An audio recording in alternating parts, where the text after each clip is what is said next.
안녕하세요. 오늘 저희는 당신이 보내주신 자료 베드로전서 1장 3절부터 9절을 가지고 좀 깊이 들어가 보려고 합니다. 네, 이게 참 어려운 시기 속에서도 기쁨과 희망을 어떻게 찾을 수 있는지에 대한 그런 이야기죠. 맞아요.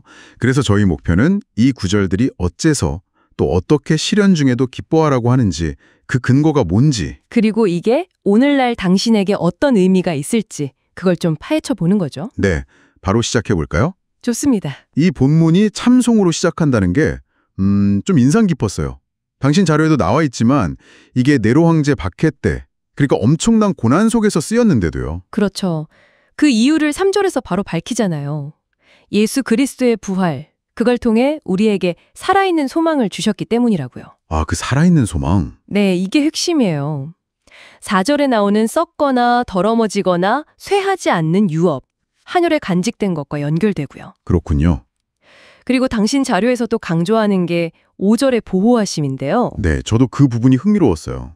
이게 원어로 플루르메누스라고 하는데 이게 사실 군사 용어라는 거예요. 군사 용어요? 와. 네, 마치 강력한 군대가 요새를 막 지키듯이 하나님의 당신을 능력으로 보호하신다는 거죠. 아주 강력한 이미지예요. 정말 그러네요. 하나님께 당신은 뭐랄까 보물 1호 같은 존재다. 이런 해석도 있던데요. 네, 그런 비유도 와닿죠. 시편이나 이사야서 같은 데서도 비슷한 보호의 이미지를 찾을 수 있고요. 근데 이제 6절로 가면 분위기가 좀 달라지죠. 여러 시험 때문에 잠깐 근심할 수밖에 없다. 이렇게 인정하면서도 네, 인정하면서도 크게 기뻐하라고 말해요. 바로 그 부분요. 근심하는데 기뻐하라. 이게 어떻게 가능한 걸까요? 이 역설. 당신 자료에서도 이걸 중요하게 보더라고요. 크게 두 가지 이유를 들 수 있는데 첫째는 이 시련이 잠깐이라는 거예요. 6절에 나오죠. 잠깐이다. 네. 로마서 8장 18절 말씀처럼 나중에 올 영원한 영광에 비하면 지금 고난은 정말 찰나다. 이런 관점이죠. 아, 영원에 비하면 찰나다. 관점의 전환이네요. 그렇죠. 그리고 두 번째는 이 시련의 목적이에요. 당신 자료에서는 이걸 믿음의 연단이라고 표현하죠. 7절 말씀인데요. 믿음의 연단. 네. 불로 금을 재련해서 더 순수하게 만들잖아요. 그런 것처럼 시련을 통해서 당신의 믿음을 더 귀하고 강하게 만든다는 거죠. 아, 그래서 결국 예수님이 다시 오실 때 칭찬과 영광과 존귀를 얻게 하려는 거다. 이런 설명이에요. 그 비유도 재밌었어요. 어른 돼서 초등학교 운동장 보면 되게 작아 보이잖아요. 네, 맞아요. 그런 것처럼 신앙이 성숙하면 시련을 보는 눈 자체가 달라진다는 거죠. 그 시련에 어떻게 반응하느냐가 믿음의 성숙도를 보여주는 척도일 수도 있고요. 그렇군요. 시련에 대한 반응, 중요하네요.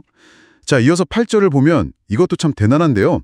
예수를 본 적은 없는데 사랑하고 지금도 보지 못하는데 믿는다. 네, 그러면서 말로 다 표현할 수 없는 영광스러운 즐거움으로 기뻐한다고 하죠. 직접 보지 않고도 믿는 이 믿음. 그렇죠. 보이지 않는 실제에 대한 어떤 확신인 거죠. 당신 자료에서도 요한복음 20장에 나오는 도마 이야기 인용하잖아요. 아, 도마. 보지 못하고 믿는 자들은 복되도다 하신 말씀. 네, 바로 그거요. 눈으로 꼭 봐야만 믿겠다는 태도랑은 정반대죠. 어떻게 보면 더 깊은 믿음이라고 할 수 있고요. 그렇다면 이 모든 과정, 그러니까 살아있는 소망, 하나님의 보호, 시련 속 기쁨, 또 보지 않고 믿는 믿음, 이 여정의 최종 목적지는 뭔가요? 그게 바로 9절에 나오죠. 영혼의 구원. 영혼의 구원. 네, 당신 자료에서는 이 구원을 그냥 죽어서 천국 가는 것, 이런 것만이 아니라 훨씬 포괄적으로 설명해요. 포괄적이요? 어떤 의미죠? 그러니까 과거의 죄 문제가 해결되는 거, 또 현재 하나님의 보호 아래서 살아가는 거, 그리고 미래에 있을 부활과 영광에 대한 확실한 보장까지 이 모든 걸 다 포함하는 개념이라는 거죠. 인생의 궁극적인 해답이랄까요?